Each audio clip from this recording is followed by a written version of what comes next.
Hello, everyone. Welcome. This is B-Ball Pro Insider, episode number 17, and I am Candace Wiggins. I want to try to be as brief as possible, but it was really important that I got quickly and did a follow-up episode because I have released episodes 15 and 16, and for some weird reason, I meant for those to be released yesterday on Sunday, but episodes 15 and 16 didn't get uploaded until today. So literally, my predictions from those episodes are now going to be uploaded today, and they are a day late and $1 short.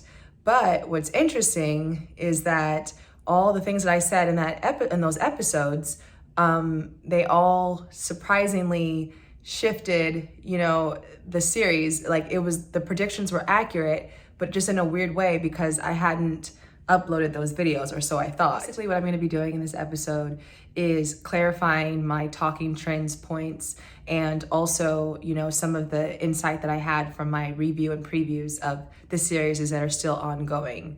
The biggest one is, the Trae Young trap house, ATL, clapping back on my home court advantage claims. And they beat the Philadelphia 76ers tonight at home and basically, challenged my point of home court advantage. So I really want to get to Atlanta. It's going to be all about Atlanta in this episode and just really making sure that I clarify where I'm coming from. Because, no matter what kind of context or out of context people want to take my words, it's important for me to communicate to you where I'm coming from. Because if I can clarify to you where I'm coming from, then you will be able to understand where I'm going with everything that I say. Because it really isn't just me saying things to say things. I really am coming from a good place. I'm coming from a place that is important to me. Otherwise, I wouldn't be talking about it. So I really want, again, like I said, in this video to clarify Atlanta, number one, first and foremost. I spoke on their home court advantage, and I felt like in the video I talked about how the teams that ain't got it, Atlanta's one of those teams that ain't got it. And let me just clarify what I mean by that, because first of all, every team in the NBA has home court advantage. Every team has it to some extent, to some varying degrees. And when I said they ain't got it, I'm talking about the pool of 8 teams that are left. They're the lowest seed. So they, by default, don't have it because no matter what teams they play as they progress forward, let's say they're able to beat Philadelphia and they continue to win and make it to the Eastern Conference Finals, which would be huge, they still wouldn't have home court advantage. And what I was speaking on when I was talking specifically about Atlanta was the crowd in Game 3. So if anyone who has any criticism about what I said in episode number 16, what I would advise you to do is please, please, please rewatch Game 3 and observe the crowd and tell me what you think and what you saw in the crowd in Game 3. And then look at the crowd Game 4. Tell me what you saw and observed in the crowd in Game 4. You tell me the difference in 3 and 4. And you tell me if it was very, very accurate of me to say that Atlanta didn't have it in Game 3. They did not have home court advantage. And it seemed like there was even restrictions on the number of people that were even allowed in the arena. So that changed all of a sudden in Game 4. So there was a change, there was a shift. And good for Atlanta, it's good for the home team. And I was actually literally cheering for Atlanta. And, and I saw a Trae Young trap house, call. It was great. It's all respect. So basically what I wanted to say quickly about Atlanta is that everything that I say is completely, like I said, it's all respect and it's coming from a really good place, but it's coming from an honest place. Honestly speaking, I still feel like Philadelphia is the favorite. So I have to say that I still think that they're favorite. Even though the series is tied 2-2, I still think that Philadelphia is a favorite. Now, let's get to Philadelphia because that's really what's important to me. Joel Embiid, that was important that I spoke on his achievement. And what I mean by his achievement is the fact that he is clearly playing in pain. He is clearly injured now. Before, it wasn't as drastic as it was in Game 4. So for me, when I'm watching these games, and it was the same for me with the Brooklyn-Milwaukee game, it is so difficult for me to be as invested in a game when players get injured. And in the Atlanta game, the Philadelphia 76ers were up the 76ers were up so much through the game, and as they should have been. Obviously, it was a lot of it was Atlanta. A lot of it was the home crowd, the reinvigorated home crowd. In just one game, there was a huge change in the energy from the crowd. But also, Joel Embiid looks like injured in a way that isn't. It's going to be a lot of questions for Philadelphia. They're going to have to make some decisions. And this is what I was talking about earlier with Philadelphia in game one, because it was very similar to game one. Just the way that Joel Embiid was moving and his mobility, I was questioning it. He made me eat my words games 2 and 3. And now we're back at the same, crossroads that we really were in game one. And it's just something that I've made a note of throughout the entire series, this Atlanta series. I was really noting that, his injury is something that's going to have to be addressed either this series, next series, if he keeps on playing. So to me, the bigger questions more than even home court advantage is the injury situation. So yes, home court advantage plays a huge role, but another talking trends that I want to get into in the next point are injuries, long-term and short-term, the impact. And I think Joel Embiid is a huge case for the impact that injuries have. Now, the reason why I was big upping him was because of how incredible he was playing. He still is the MVP in my mind, definitely the regular season MVP. And in the series so far, in the first round and second round, he's been the MVP. And what he did, and that's what I said in that video, and it was so important that people listen to what I said in that video and why I said it. And this is episode 15, when I talk about players that made me eat my words. And Joel Embiid, he really, really proved me wrong with his play and his production. And he made a slam dunk, play and exclamation point on the fact that he was playing through pain in Atlanta that helped his team get a huge road win. Because Atlanta Hawks, they are a very capable team, and they've always been very capable. I am not surprised that the series is tied 2-2, but I still think that the favor of home court advantage is in the hands of Philadelphia. It's their, basically their series to lose because of how much experience they have and how much they have been able to rally around and play team basketball and come together even when certain players are down. But if you're playing, it's the same. We're going right back to the square one with what I was talking about earlier in terms of, Philadelphia is in a tough position, but I still believe that they will find a way to regroup and find new solutions going forward, managing, the health of their MVP.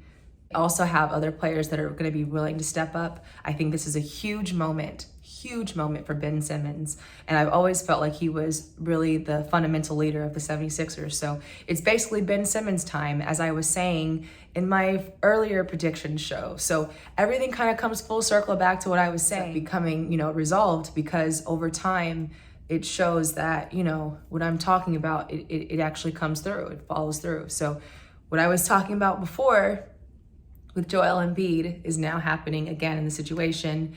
And I still feel like, even though Atlanta is young, invigorated, by Trae Young, number 11, totally with, Atlanta, and happy for them and definitely want them to, be successful as possible. But I still feel like they're not the favorite. And I still feel like they do not have home court advantage like other teams that are still in the playoffs have. So that's what I have to say about, the Atlanta-Philadelphia series. And the really exciting thing is that, just like the other 3 series that are still ongoing, now it's tied up. It's 2-2. It's 2-2 in the Philadelphia-Atlanta series. It's 2-2 in Milwaukee-Brooklyn. It's 2-2 in LA and Jazz in Utah. So it's going to be really exciting game 5s. So please stay tuned to these game 5s, because it really doesn't matter about, it's kind of like a reset now.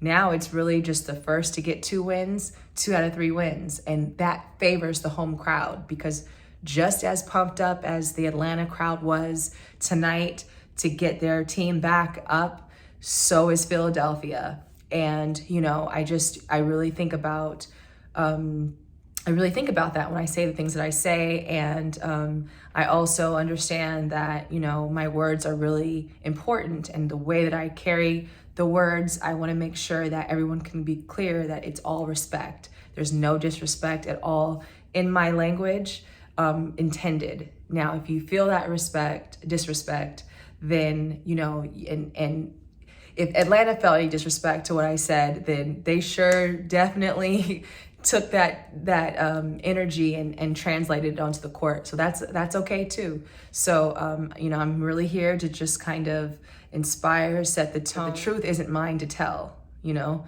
So the truth is on the court, the players, the performance.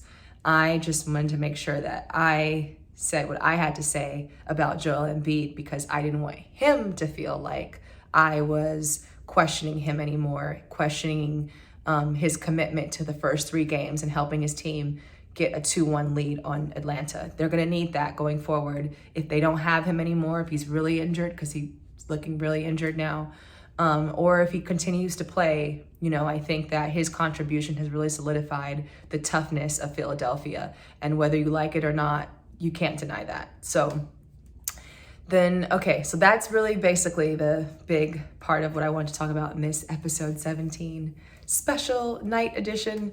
And then I also wanted to talk about, you know, just really briefly, the other 2 and 2 series that are just, they're out of this world, you know. I don't think I've ever remember a time where the NBA was this much parity, where any team could win, where there's so many different franchises that have never won an NBA championship before. Those are the kind of things that I would like to be celebrating at this point. And I don't want to have any beefs with any players or any cities or anything like that. But I do, you know, stand behind my convictions, and I do, you know, understand if people feel like the words that I'm saying are fighting words or stinging words. You know, I understand that. I get it totally. But at the same time, you know, obviously, if it's triggering, there's obviously some kind of truth that is, you know, coming forward. And that's why me making this video, there was obviously something that I saw reflected, but it was hard for me to put it all together because the videos where I said these things didn't even get uploaded until today, haven't even been uploaded yet. So it's just really weird, bizarre to me to try to like bridge everything together. I had some Facebook Lives as well. So this video, like I said, is just kind of putting everything up to date so that you'll be able to come to this video in order to, you know, like I said, put all the pieces together. So we've got Jazz and the Clippers that I want to talk about in the West, because that's also tied up now too. And I just want to just reiterate to everyone, I still feel like the Clippers are the favorite. Jazz can absolutely win. I'm not saying that the Jazz are terrible or the Jazz, because I think that when the Jazz come at home, I think they're almost impossible to beat at home. I don't see anybody beating the Jazz at home. That's how big of a home court advantage Jazz have. But I still think the Clippers are capable of stealing one on the road. And that's just what I feel. That's what I think. And then with the Milwaukee Bucks versus the Brooklyn Nets, I still am putting my Bucks on the Bucks. And again, that does not mean that Brooklyn Nets are not capable. It doesn't mean that the Nets, you know, that they're not, you know, it's not, I'm not trying to say anything except that I personally think that the Bucks will win. I think that especially, you know, they're going to be one of the benefactors of, you know, unfortunate circumstances with Kyrie Irving. It really took a lot of, you know, it just took a lot of joy out of my spirit to see that, because it's just so, it's devastating. It's depressing. Injuries are depressing and devastating, and they change everything. And they almost make, you know, you have to kind of like weigh what matters, you know. And what really matters to me is Kyrie Irving's health.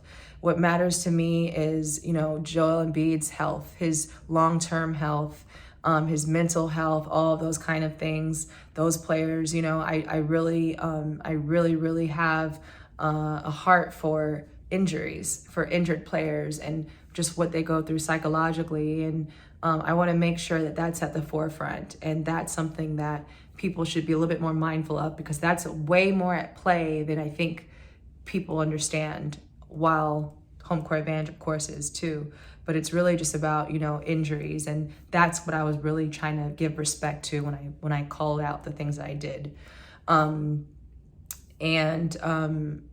In terms of with Joel Embiid, and then now you're seeing it bleed over into the Nets Bucks series, and it's just kind of the same sentiment. So basically on the East, I feel the same way about both those series. 76ers and the Hawks and the Bucks and the Nets, I'm just kind of sad now because I feel like, you know, there's certain teams that aren't at full strength, but the show must go on. So may the best team win. But I still think that even with all that I said, those truths stand, and they're going to continue to trend as the playoffs continue. But we'll only have to wait and see. We can only watch, wait, and see to find out, okay? And then finally, the last thing that I want to say is there's one team that is already in the Western Conference Finals. They're already into the finals, and that is the Phoenix Suns. And they are way ahead of schedule. They are just literally waiting now for their opponent.